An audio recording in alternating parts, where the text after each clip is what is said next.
Hi, I'm Jaclyn. And I'm Courtney, and this is Caffeinated Crimes. We are now back to our original recording method. I don't know if you guys remember, a few weeks ago we were really excited because we had a new method, and Courtney said that hopefully in a few weeks we would not be pulling our hair out because of some unforeseen issue. Well, the issue happened, and Courtney pulled her hair out, and now we're back. It happened to me. Yep. It happened to me.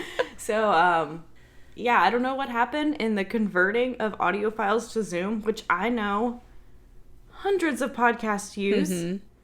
I don't know if this is a common issue or just a Courtney, nothing in your life can be easy issue.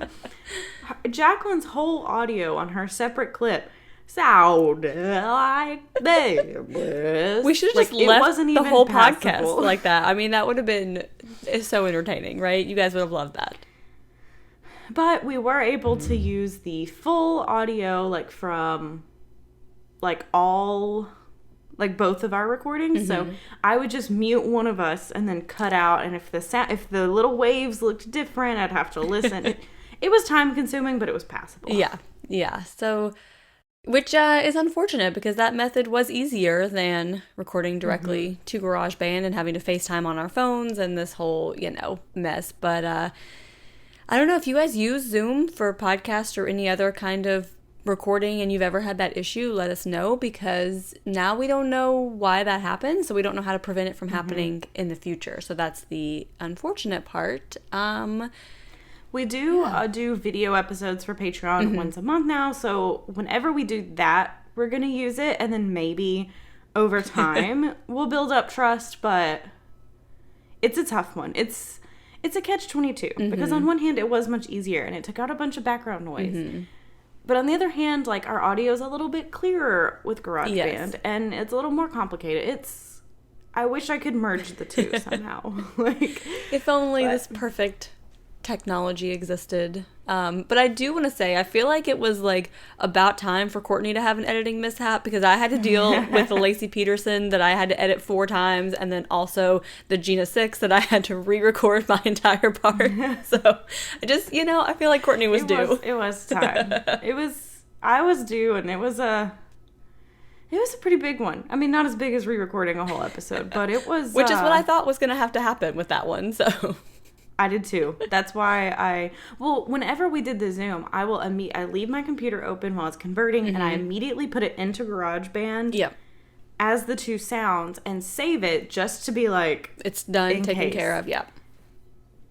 And so then I just so happened that day to be like, I'm going to try to edit this, like, starting now, get a jump on it, And I was like, well, Jaclyn, what are you doing tomorrow night? But yeah, I got a text from Courtney that said, we have a big problem. And I was like, oh no. Well, at that point when I texted you, I hadn't looked at the combined audio file. And I hadn't looked at the video yet. And I was like, all the sound is fucked. Yeah. All the sound is fucked. Just so wild. But we made it work. Yeah. We're back to our old ways. And speaking of back to our old ways, the U.S. decided they'd go back to their old ways, which is barbaric. So. Yeah. At the time we were recording this, we are 2 days past Roe versus Wade being overturned. It is horrifying. It is disgusting. It is devastating. I mean, there are not enough words to describe what a horrible, horrible thing this is for everyone in the United States, but especially those with a uterus. I can't. And I want to say, too, because I've seen this commented a lot as people's, like, they think they're so smart rebuttal. Yes, we know that abortion is not across the board completely illegal in the U.S.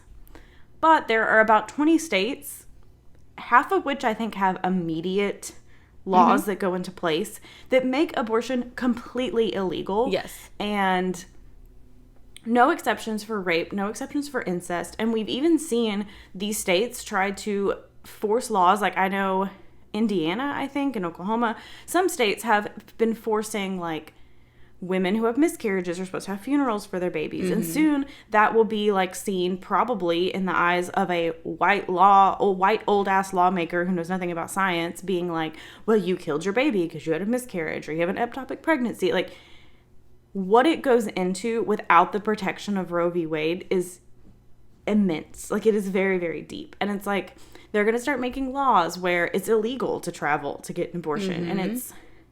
And the problem is, Jaclyn and I are both thankfully very fortunate where if something happened, I mean, Jaclyn's in a state currently, I think she might be okay now. Tennessee, not so much. No. If something happened to me, I could have the resources to go somewhere else. So many women, and especially women of color, and especially women like low, like who are in like the low income, like do not have that option. Like teenagers in high school who get pregnant and are too scared to tell their parents don't have that option. There's like, how do you explain to your parents, I'm just going for a trip to you can't, like. And not to mention too, like the majority of these states that are completely banning it, and yes, they are completely banning it, please read the details, because there are not exceptions for rape and incest. People claim there are, there's not. And if you look at, oh, well, they'll allow it in case the mother's life is threatened. Who gets to decide that? Because one person can say, yes, it is, and one person can say, no, it's not. Newsflash, anytime you have a child, your life is threatened. Every person who is pregnant faces death. I mean, that's just how it is. But the majority of these states that are putting these bans in place are these very big rural states. So if you live in the middle of Texas, I mean, you can't just drive across state lines in a day and get an abortion and get back. So if you have other children, if you have a job that you cannot miss, if you don't have the funds to get there, it is completely not accessible for you. It does not matter if it's available in Massachusetts or California or anywhere else. If you don't have a way to get there, it's not accessible to you. And not to mention, like you said, the fact that they're going to put into place that you can be prosecuted for having an abortion out of state once you return. It's just so absolutely bizarre that anyone could ever think this is a good thing. It makes no sense. Even if you are someone who is, quote, against abortion, so don't fucking have one, is all it comes down to if you're against it. It's pro-choice. Like, me and Jaclyn are not here like, yes, every time you get pregnant, go have an abortion. Fuck those babies. Like, we're not saying that, except now someone's gonna cut that fucking audio clip, post that online. Go ahead. Do it. Go ahead. I'll bring the receipts. But, like, the thing is it's like, it's a choice. Yes. Like, just because, like, one of us might be ready for a baby or someone out there desperately wants a baby, like, whatever. And if you were currently cheering for this, I hope to God you put in your foster parent application. Oh, yes. Put your money where your mouth is. Don't even fucking start. And once that baby's born, you're going to be like, why can't that mom raise the baby? Why is it on welfare? Blah, blah, blah, blah, blah. All the bullshit. Like, you don't care about, like, babies' lives. Like, you care about, like, control over women. Yeah. That's all it is. And don't think they're going to stop at Roe. No. Like, there are so many things now that are like, one of the Supreme Court justices literally said, like, we need to start looking at the one about same-sex marriages, same-sex relationships, like making sodomy a charge again. Like, we're just looking going backwards. Desegregation. Who even knows what else they're going to start coming at? And it's just, this is only the beginning. There are no words, but this is the beginning. Yeah, this is the beginning. And it's like, yes, I understand, like, oh, every state gets to make its choice. Well, the Supreme Court the day before ruled that a law about guns in New York was unconstitutional. So states can make their decisions about women's bodies, but not about guns. So currently, like, guns have more rights than women. Yeah. I don't even know. Because apparently a fetus ridiculous. is a human being worthy of protection, but a child in a classroom getting gunned down is not worthy of protection. So just fuck right off. I just can't. Yeah. So, okay, we're going to move on because we could sit here and discuss this all day. We just wanted to bring up one other little thing. If you are on TikTok, you may have heard of Ophelia Nichols or Mama Tot. I think she's Shoe Lover 99 is her, like, tag name. She is a ray of sunshine on TikTok. She's constantly, you know, talking to people who feel alone, people who, like, she's just trying to always, like, be a mom for people who need it, who don't have it, and who will make videos just, like, sitting there and being like, you need someone to eat with? Like, I'll eat with you, and, like, eating in her car. Like, literally one of the bright spots of TikTok. At the time of this recording, just a few days ago, her 18-year-old son, he would have been 19, it was on the eve of his birthday, was murdered in Pritchard, Alabama. His name is Randon Lee. If we have any listeners near this area, anyone who knows anything, like, please help her out. Like, this woman has helped us so much. in all these dark times to be such a ray of sunshine. So like, please, please, please look at that. And another TikToker has started a GoFundMe and a meal train. Oh, wow. I think she's the one who does the reactions to Restock O'Clock. Oh, I love her. Yeah, me too. I can't remember. It's like Terry and Carrie, something like that is her. But if you go on, I think, any of Mama Tot's videos, like people have been sharing like in those comments, like, hey, this meal train, like it's kind of easy to find. So, yeah, we just wanted to bring that up because absolutely tragic. 18 years old and just rough. I can't. Courtney and I talked about it this morning. I was like, I saw her Facebook post about it. I was like, I did not go watch her video because I could not watch this video of this mother talking about her son being murdered. Like, I could not do it. And just so heartbreaking. I saw someone share the TikTok on Facebook and was like, oh, please help her out. And saw someone say, like, not Mama Tot. And I was like, what is this? And then I clicked on it and then I was like, I can't stop watching it. And it's like, oh, God. Yeah. It was hard. So, yeah, definitely if you have any information about that, please reach out to authorities and let them know so that this family can get some sort of justice because just awful. Yeah.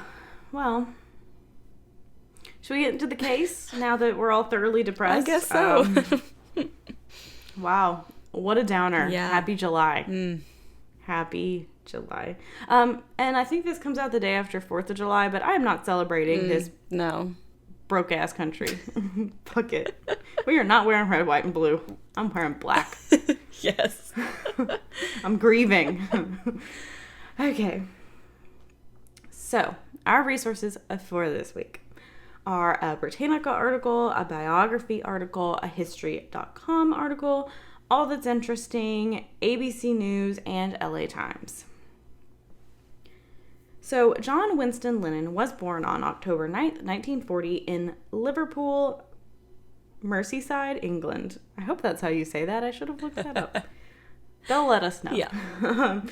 But he was born in Liverpool during a German air raid in World War II to Alfred Lennon and Julia Stanley. So Alfred and Julia had gotten married like really quick, but they did separate when John was 4. And neither parent took custody, so John actually went to live with his maternal aunt, Mimi Smith. So Alfred was a merchant seaman, and he missed John's birth, and he just rarely saw him. He just wasn't there, didn't really seem to want to be there, just kind of in and out. So Julia remarried, but she did visit John and Mimi regularly, and she actually taught John how to play the banjo and bought him his first guitar. So even though she remarried, she didn't really get custody again. I'm not really sure why. I don't really know. Yeah. Maybe she just didn't want to disrupt him anymore. Like, you have this here. Like, just keep going. Interesting, yeah. And as a child, John loved to pull pranks, and he enjoyed getting in trouble, which I have no idea what that feels like. I'm the opposite. Courtney and I are very goody two-shoes, so that's a foreign feeling for us. And he also enjoyed drawing a lot, and his teacher even thought he would go to an art college since he didn't really get good grades, but he was very talented artistically. And John was inspired by Elvis Presley's success to start a band at the age of 16 called the Quarrymen. So he named it after his school. And John met Paul McCartney at a church festival on July 6, 1957. And again, the day after. Look at that. Look at us getting our dates kind of lined up somehow. Wow, totally intentional. So he invited Paul to join the group, and Paul introduced John to George Harrison the following year. Unfortunately, though, in July 1958, Julia was killed when she was struck by a car driven by an off-duty police officer. So he's, again, 17, 18, and now loses his mother completely. And obviously, he was devastated. That's a big loss. Yeah. So John continued to work on the band, and George brought his art buddy, Stuart Sutcliffe, into the band, and they did need a drummer, and they did settle on Pete Best. And they decided to change their name to the Beatles, inspired by Buddy Holly's group, the Crickets. So the Beatles were discovered by Brian Epstein in 1961 at Liverpool's Cavern Club, where they were performing on a regular basis. So at this point, they'd had a few changes. They needed a new drummer, and they settled on Ringo Starr, and George Martin was their producer. Obviously, this history, we could probably make a 2-episode hour and a half each just on these couple of years. Yeah. But we just couldn't do it. We're just going to be brief. So don't tell us that we left out like a bunch. We're just being kind of brief here because I'm sure there is a music podcast that exists that has gone into all of this detail if you want to hear about it. I took an entire college class on the Beatles, so that was and like this episode in itself could probably be like a series podcast with like multiple episodes. But we're just going to keep it a little condensed. We're just going to, there are a lot of resources on the Beatles. You could probably even take a class in your college. Exactly. You never know. There's how many hours is that documentary the Beatles just came out? Oh God, I don't even know. It's like 9 hours. There's plenty of information total for you to find out there. Yeah. So I do apologize, but we just gotta keep it short. So they released their first single, Love Me Do, in October 1962, and it did peak on British charts at number 17. And John actually wrote their follow-up single, Please Please Me. So in August 1962, John married Cynthia Powell, and the couple did have one son together, Julian, who John named after his mother. So Cynthia had to really keep a low profile when Beatlemania really hit in 1964. So in 1964, the Beatles did become the first British band to break out in the United States, starting with their appearance on the Ed Sullivan Show on February 9th, 1964. So this was a big deal, and this is when everyone went crazy. Yes. And it really kicked off the British invasion of rock bands. That also includes the Rolling Stones, the Kinks, it was a whole thing. A whole movement here. Yeah. So the Beatles were preparing now for their first world tour, and in August 1965, the Beatles performed to 55,600 fans at New York Shea Stadium, setting a new record for largest concert audience in musical history. So obviously since then this has been broken, but for the time, that was a huge record. And if you also think in the 60s, you didn't have Ticketmaster, you didn't have Facebook and email, literally people are just I hear the Beatles are coming and I'm going to find a way to buy tickets, and they sold that many. It's insane. Yeah. So they then released Rubber Soul in 1965, where they kind of broke out from the love and pop songs and really started to find their style. Because if you listen to the Beatles, every album is so different. Yes. It's, you can, any genre you want, you can probably find within the Beatles. However, by 1966, Beatlemania started to slow down some. So they were getting some backlash from an interview where John had said they were more popular than Jesus. So these Bible-clutching people were not happy with this statement. Oh my. So they did take a touring break. Oh my. Grasping their pearls.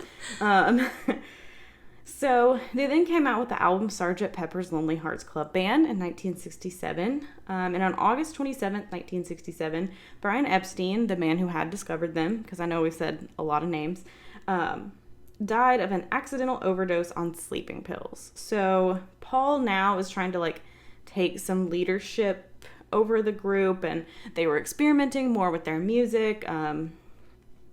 And John and Cynthia did divorce in 1968, and he did remarry on March 20th, 1969, to Japanese avant-garde artist Yoko Ono. So those dates are very close. There was an overlap in these relationships. Trying to respectfully say that the best way I can. So, delicately. Yeah. So he had met her in an art gallery in November 1966. Again, you see that overlap? I feel like he was still married then, Courtney.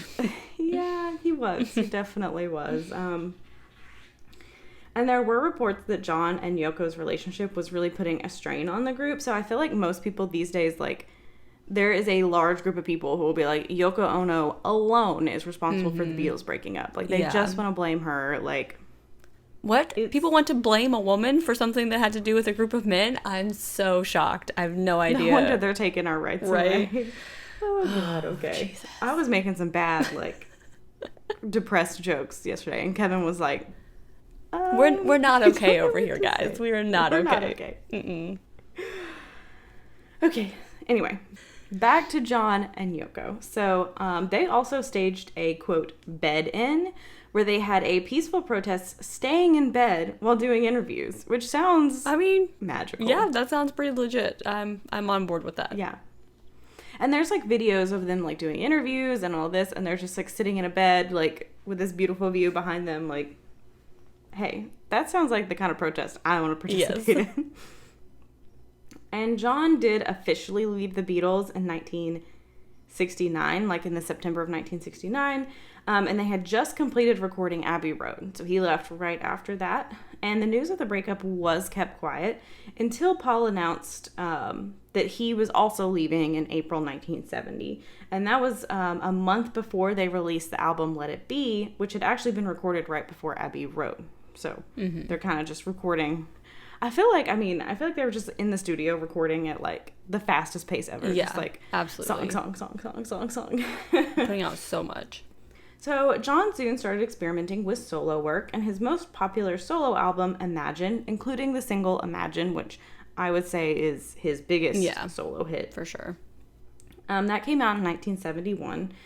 So Paul and John did seem to have been fighting around this time, especially after the Beatles breakup, but they did eventually make up. However, they did never work professionally again together. But they were on like okay terms, like in a friendship way.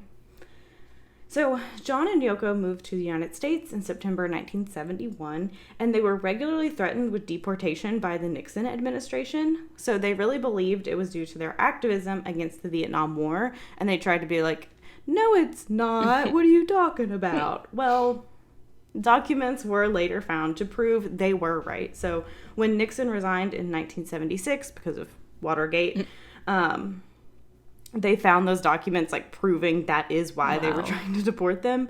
And at that point, John was granted permanent U.S. residency. So, however, back in 1972, while he was still fighting for his residency, John performed at Madison Square Garden in New York City to benefit mentally handicapped children and continue to like promote peace.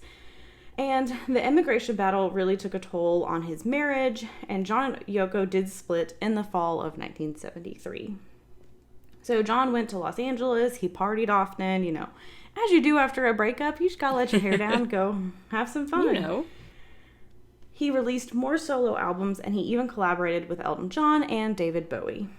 So John and Yoko did reconcile in 1974, and Yoko gave birth to their son and their only child together, Sean, on October 9th, 1975, which was also John's 35th birthday. So it's kind of cool that on his 35th birthday, his son's born.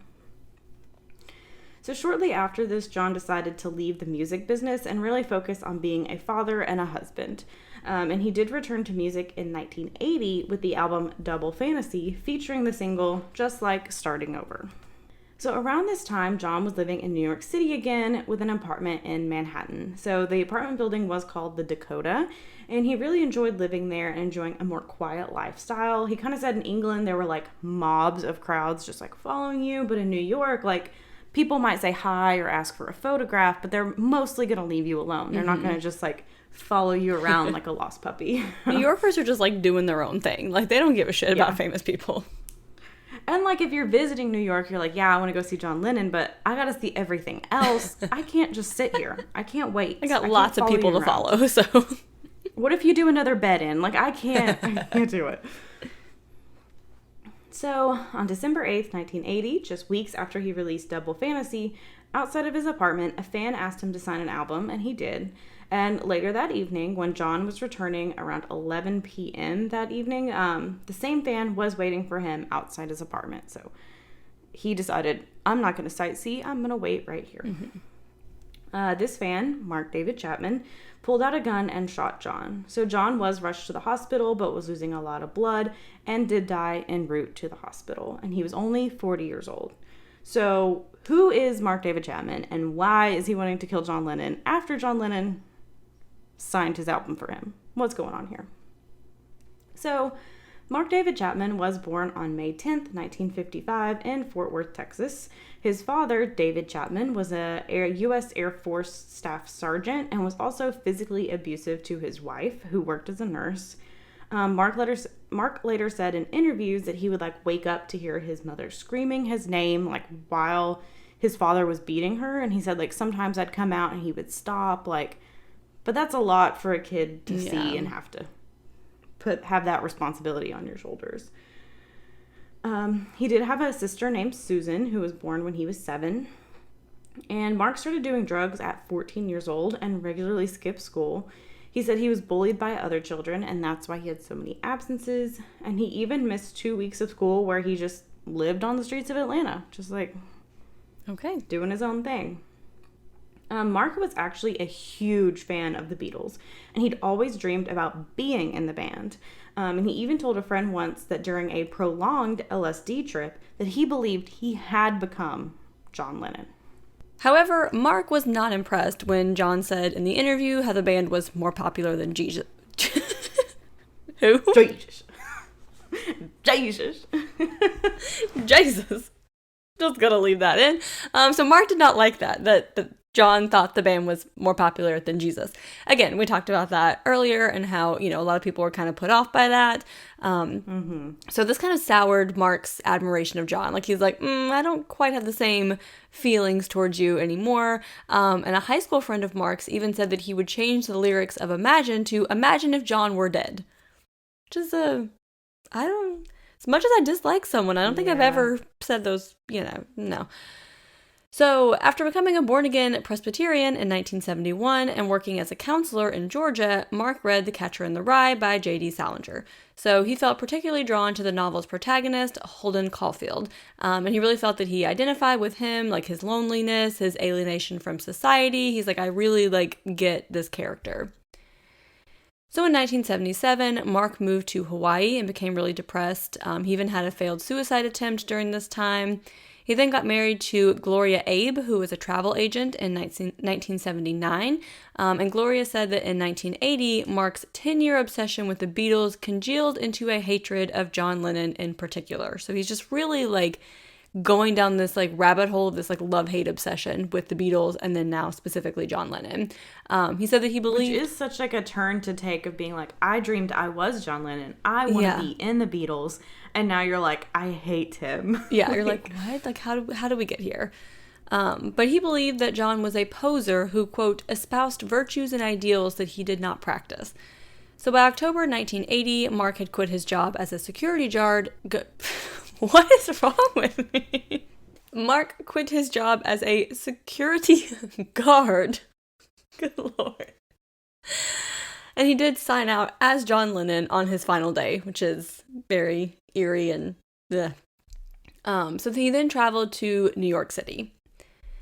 So on December 8th, 1980, 25-year-old Mark left his hotel and bought a copy of The Catcher in the Rye. So he wrote in it, "This is my statement," and signed it as Holden Caulfield. He then headed to John's apartment building, the Dakota, and waited outside.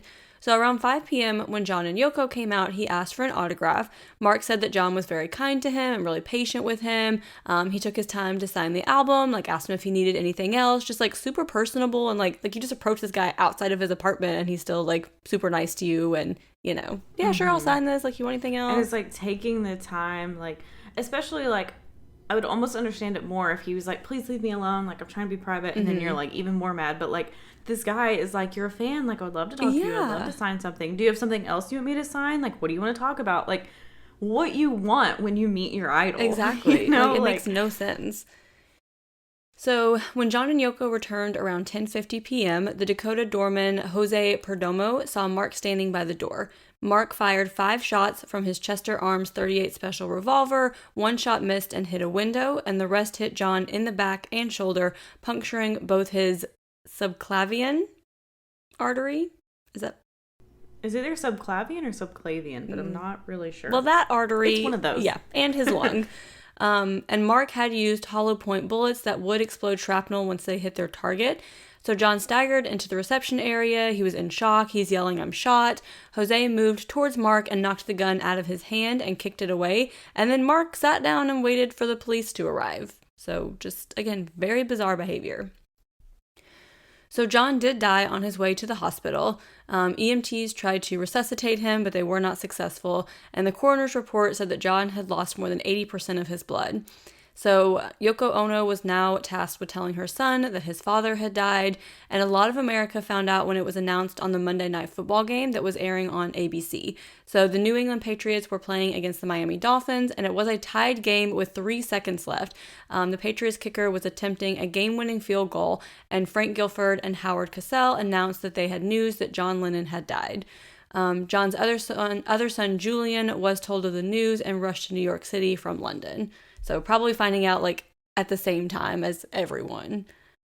Yeah, it is crazy, too, like, because I watched the video of, like, the game and the announcers, them just being like, I don't care what's happening in this game, something big just happened. But I just can't imagine, like, it's obviously a different time. As we were talking about earlier, there's not social media, there's not all that.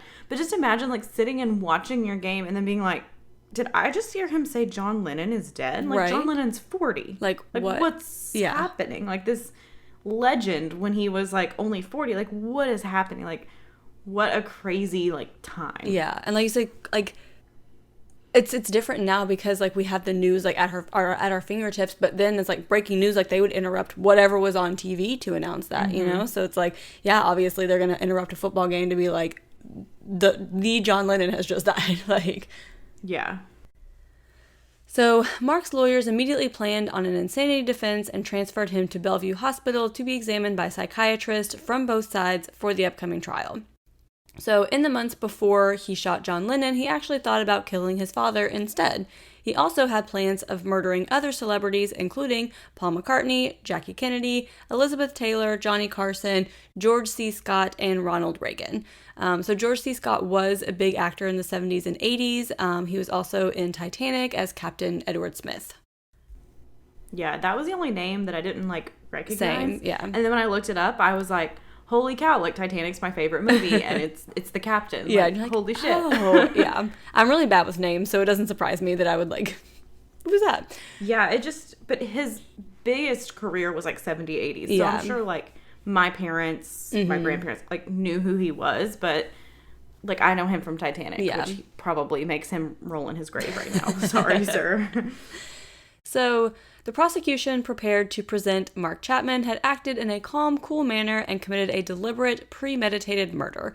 But the defense maintained that Mark was delusional and psychotic. However, Mark did not agree with his lawyers. He's like, I did not commit this murder by reason of mental disease or defect. He did, however, tell Alan Sullivan of the Manhattan District Attorney's Office that he had heard voices telling him to kill John Lennon and that it was his will and God's will.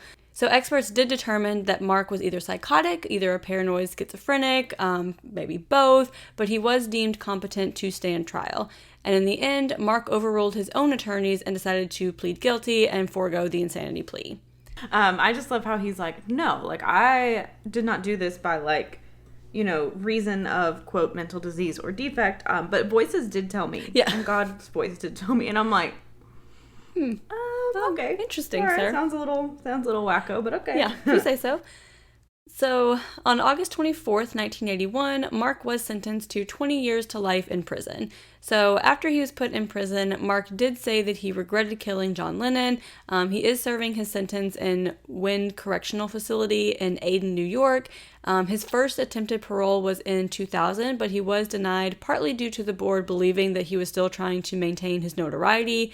He had previously claimed that's why he killed John Lennon. And in 2010, he said, I felt that by killing John Lennon, I would become somebody. And instead of that, I became a murderer. And murderers are not somebodies. Yeah, that's correct. Yeah, so what? He's kind of being like, I mean, how else do you get attention rather than murdering someone, especially John Lennon? Like, what? He also said he chose John to kill because he felt more accessible to him. And he had also previously said that infamy brings you glory. Which I'm like, if this guy really was, like, schizophrenic and really did have voices telling him to murder someone, which, like, is a legit thing, what you're saying now doesn't really line up with that. Like, that doesn't make sense, you know? And I think my thing is, too, I have, like, a lot of mixed feelings about this because I do think his obsession and all that, there is probably some mental health issue that needs to be addressed.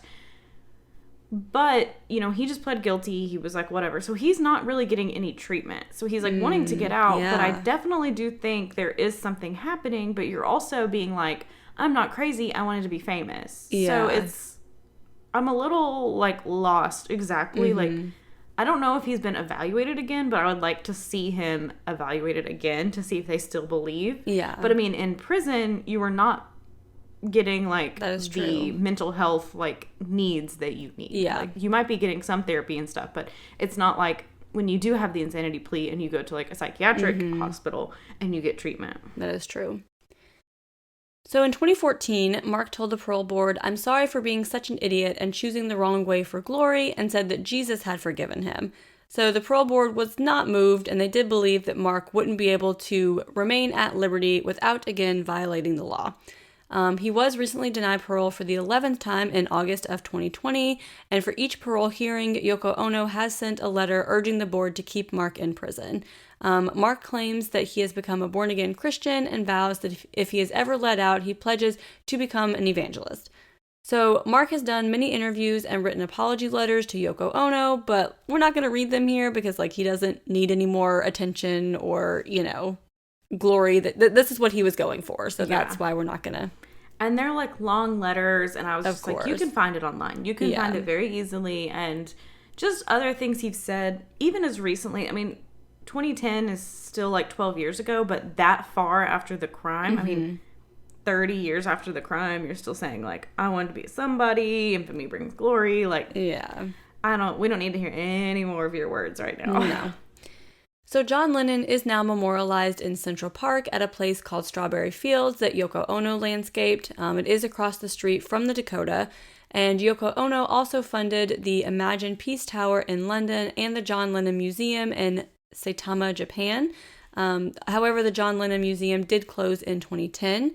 Sean Lennon is now a musician as well. He has been a member of a few bands and has also released some solo music. Julian Lennon is a musician as well. He has released quite a few albums as well as written children's books and produced films. And in 2010, on what would have been John's 70th birthday, Julian and Cynthia unveiled the John Lennon Peace Monument in Liverpool. So Julian does remain close with Paul McCartney, and Paul did write a song in John's honor after he died called Here Today. So while the Beatles had a following out, they were on relatively good terms when John was murdered. John Lennon obviously is still very frequently spoken about and memorialized. He was a very brilliant man that was taken far too soon. And Mark Chapman is expected to face the parole board again in August of 2022. So coming up soon. So yeah, that is the shortened, very brief life and murder of John Lennon. Obviously a man who was not perfect and had flaws that, we didn't get into today, but did not deserve him being murdered. So, yeah. I mean, everyone has flaws, and especially with him being the victim, you don't really want to go too much into it. That's why we kind of very nicely brushed over the affair. I was anticipating emails about that. So I'm like, let me just put that up front, that we acknowledge that there were things that he did that were not great, that we're not going to get into, because that's not what this podcast is about. It is about his murder. Yeah. And again, like, if we did a series on this, we could have a whole, like, 2 episodes about Julian and about his role with the Beatles and how he inspired Hey Jude, and it's a lot. Yeah. There's so much. And the problem is, with cases like these, there are just so much. So that's why we kind of just tried to condense it a little bit, because we're like, obviously we want to talk about John Lennon's whole life and as much as we can, but we're a true crime podcast. So So we are, like, just specifically talking, a very brief history of his life and his murder, because that's kind of what we're focusing on. Yeah. So if you're upset that it was, like, too short, well, I guess we could, I don't know, make a series podcast about John Lennon. But again, there's just so much info out there. So much. If you guys want a Caffeinated Crimes spin-off Beatles series, let us know. Don't, because we could do it. It's a lot of work. It'll take a while. That is a lot of work. And that was the thing, like, I was inspired to research this one because I went to the Paul McCartney concert and he sang Here Today. I was talking about John, and I was like, I should do that. And then I was like, I'm going to have to be so brief about John Lennon, because if not, we're going to have a 4-part, and it's just a lot. And again, you have to get into the less desirable aspects of John Lennon's life and everything. And I don't want to make him, this is not the point of the podcast. We're just talking about his murder, how he was 40 years old, and Mark David Chapman, and we'll update you in August to see what's happening with that parole hearing. Yeah, definitely. So, Courtney, what is your perk of the week?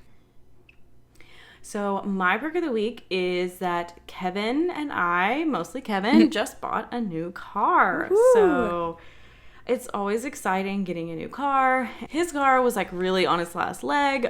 He's had it for 8 years, which is a pretty long time. And we've made so many trips to Baltimore. I mean, a few trips to Richmond, a few trips to Jacksonville. Yep. Like, we've gone everywhere in that car. Like, so many places we've taken that car. And that's the only car, like, I ever knew Kevin in. So it was very emotional for both of us. Yeah. Because Kevin, I don't know if I've said this before, but he moved to Tennessee, like, by himself where he knew no one. Like, he came for school. He knew no one. So that was, like, his first kind of big purchase. And, like, we both got, like, very nostalgic about, like, where he was when he bought that car, where we were when we first started dating. Because we were both, like, I was working part-time, he was working part-time, we were both in school, like, struggle bus as college students are, and just how far we've come and how, like, Kevin was able to go buy a car, like, by himself, like, he didn't have to have anyone co-sign, and, like, we did it all ourselves, like, it felt like such an adult moment, and, like, looking at where we were as, like, mid-20s, college kids, broke as hell, to now, it's always nice to see, but we do have a new car, and we're obsessed. It has so many features. It has a backup camera. Never had one of those before. It's so fancy. It has Bluetooth, so my phone can just connect and play. So it has cool. like it's a whole new world. And it Power has, locks and windows. So exciting. Power locks and windows. You can just press to start. Neither Kevin nor I before this car had power locks or windows. Well, he had power windows, but they didn't work all the time. So it's a major upgrade. Yeah. So Kevin's just like, I feel like a real ass adult now. You know, like a real ass adult. So I love it. We're so excited. And we're probably gonna run that car quite a bit like we've done the others. But you know, it's a Subaru and they're supposed to be great cars and we're very excited. Super exciting. That is my perk of the week. Jaclyn, what is your perk of the week? So my perk of the week is that this week my husband and I celebrated our 10th wedding anniversary, which just does not seem possible. Like, it just, speaking of feeling like an adult, like, it is crazy. But yeah, so my husband surprised me by planning for a babysitter and just told me to, you know, get dressed up and we were going out. And so he took me to this nice French restaurant, which was delicious. And then we went to this, like, rooftop bar in downtown Richmond. And it was, like, right at sunset. So it was, like, pink and beautiful and just, you know, got to have a nice child-free night to relax and celebrate our 10th anniversary. And he told me, I don't know, like 2 weeks ago, he was like, I have like something planned for our anniversary, like you're just gonna need to get dressed and then we're gonna go. So he like let me know, you know, like put yourself together. You know, that's not how I look most days. So and so I texted please don't just, you know, throw your hair up in a bun. Exactly. Like, curl it a little bit. Like, do something to it, put a little bit of makeup, you know. So I texted Courtney and I was like, so Andrew told me he has like plans for our anniversary and he told me to like dress up, but as a man, like, what does that mean? You know, because I'm like, how well do men know, like, dress codes? Like, do I just need to, like, put on something nice or do I need to, like, dress up? And Courtney's like, just put on a dress and wear makeup. And I was like, do you know where I'm going or are you just, like, guessing? And she's like, oh, no, I know where you're going. So, yeah. Courtney was a part of the plan. Yeah, so well, he was, like, texting me because he was like, he just needs someone to, like, shoot ideas off of that, like, also knew you.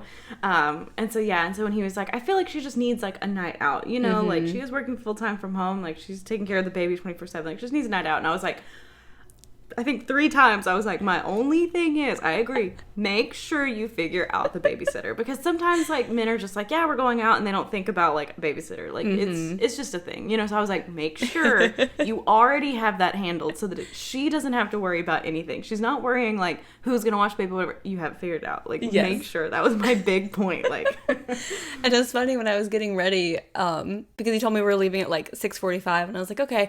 And I'm like, I don't know where we're going, but I'm like, I mean, obviously it's going to involve dinner. Like, you're taking me out at 7 p.m. Like, you better be feeding me. Like, I know it's going to involve dinner. And I was like, I hope to God this man made a reservation and we're not about to show up at a restaurant in Richmond at 7 p.m. on a Friday. And, you know, but of course he did have a reservation. So that was good. Because I was like, I swear to God. You did think it through, like, a few weeks in advance and, like, all that. I was like, he's communicated with Courtney. I was like, surely Courtney has made sure that, you know, everything is finalized. So. Yeah. But yeah. So that was just my big thing. I was like, make sure you have a babysitter because that's the most important part. Don't need to be worrying about that. Yes. Yes. So that was my perk of the week. If you want to tell us about your new cars, your old cars, your anniversary celebrations, if you want to join us in, saying fuck the Supreme Court, all the good stuff, you can find us on Instagram at Caffeinated Crimes Pod. We are on Twitter at Caff Crimes Pod. That's CAFF Crimes Pod. We are on Facebook at Caffeinated Crimes Podcast. Did I already say you could email us? I don't know. If I didn't, we're caffeinatedcrimespod@gmail.com. I don't remember. I don't know. We're on TikTok and YouTube. I'm sure we'll get some YouTube comments about this Roe versus Wade, because our YouTube hate comments are back. So again, if you want to show us some love on YouTube, much appreciated. And I was just in a silly, goofy mood, and I responded because I was like, my rights were just taken away in the state I live in, and I'm not going to have you tell me I'm, quote, disrespectful and disgusting because I, quote, giggle during a podcast, when literally, when have we ever been like, oh, they were murdered, hee hee hee. So funny. Never. No. We laugh like when we fuck up, like we did today with Jesus. Like, Jesus. That part is funny. But like, if you want a podcast with no banter, with like a one person reading a script, there are thousands of options for you, and please go find those. Like, we will not be hurt by missing you on YouTube. Bye. If this is not your cup of coffee, maybe I'll put that in there if I'm feeling extra spicy. If you feel in silly, goofy mood. Courtney, you're being so disrespectful to John Lennon right now. You are disgusting. I know. I'm so disgusting. God. Look, I ain't gonna have a man tell me shit right now. I'm sorry. Ain't no man gonna tell me fucking shit right now. Oh boy. Where are we? I don't even know. Patreon. If you want to give us some money to fuck the patriarchy. I don't know. Whatever. We're on patreon.com/caffeinatedcrimes. As we mentioned, next week will be our video episode for the month. So once a month, our regular episodes are on Patreon as an unedited video episode. So you get to hear how many other things we fuck up and leave in, or don't leave in, that we edit out. And see our faces when we're trying to read. And trying to be like, where do I look? Yes. Who do I look at? Or, our hand motions, because we both talk with our hands a lot. If you want to see that stuff, if you want to have a monthly hangout with us until August or September. I don't know if we decided on a date. We just said summer. But, the next few months, everyone's invited to our monthly Google Hangouts for as little as $3 a month is our first tier. We have 23-ish bonus episodes, all that good stuff. Definitely check it out. See if there's anything that tickles your fancy there. Yeah, and if you wouldn't mind, go ahead and give us a 5-star review on Apple or Spotify. Just helps us get noticed.